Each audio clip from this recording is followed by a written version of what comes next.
Hi, my name's Mark, one of the pastors here at Trillium. You look marvelous. How does that make you feel? I mean, obviously, I'm not looking at you directly. I'm looking at you through a camera. But how does a compliment like that make you feel in life? I mean, somebody might say that to you today. I don't know about you, but for me, I don't take compliments well. I kind of want to push the attention away from me. I want to, make up excuses. I want to distract people. I don't take a compliment well. And I've noticed watching other people that most people don't seem to take compliments very well. And yet the flow of generosity is built upon both giving and receiving. And our ability to receive the gift of a compliment is so critical to that overall flow of generosity in life. I mean, it might seem a very simple thing, but I think it's an example of how we constantly frustrate the flow of generosity in our lives. I mean, imagine generosity like an electrical circuit. It has a source and it goes to another pole. And in that circuit, there is a flow of electrical current. And if there's any impairment or damage in the circuit, then the flow of electricity can be frustrated, limited, or even stopped. And our ability to receive a compliment, as innocent as it is part of an example of how we find ways of frustrating the flow of generosity in our lives.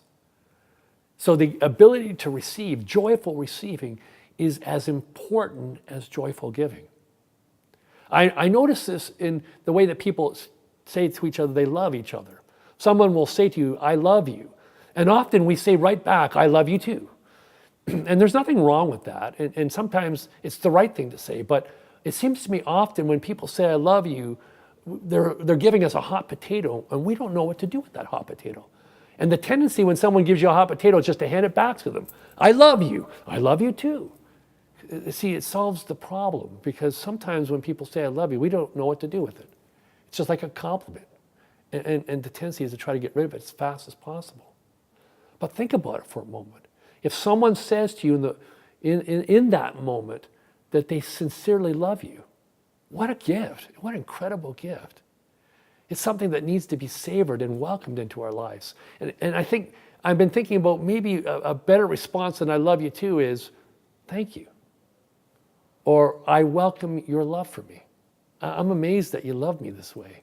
I'm grateful for your love." Like to savor it, to joyfully welcome it in. And if we continually get into the practice of being able to receive other people's gifts to us, what begins to happen is this sense of gratitude begins to take over in our hearts. We feel the sense of gratitude, not just in the moment to that person or that situation, but to life itself. The scriptures say that everything in the end is a gift. Everything in the end is a gift to us. And that's an awesome thought. It's a powerful thought.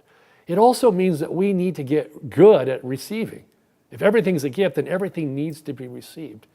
And our capacity to welcome the gift into our lives is so critical to our own enjoyment of life and to the flourishing of what God has placed in us as human beings, and our capacity to impact the world around us.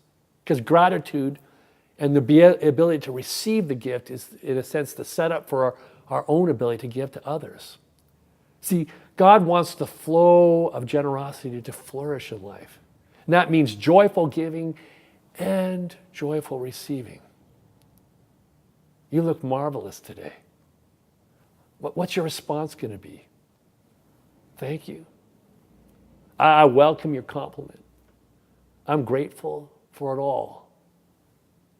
It's your choice, of course, my choice, what we're going to do with it in the end.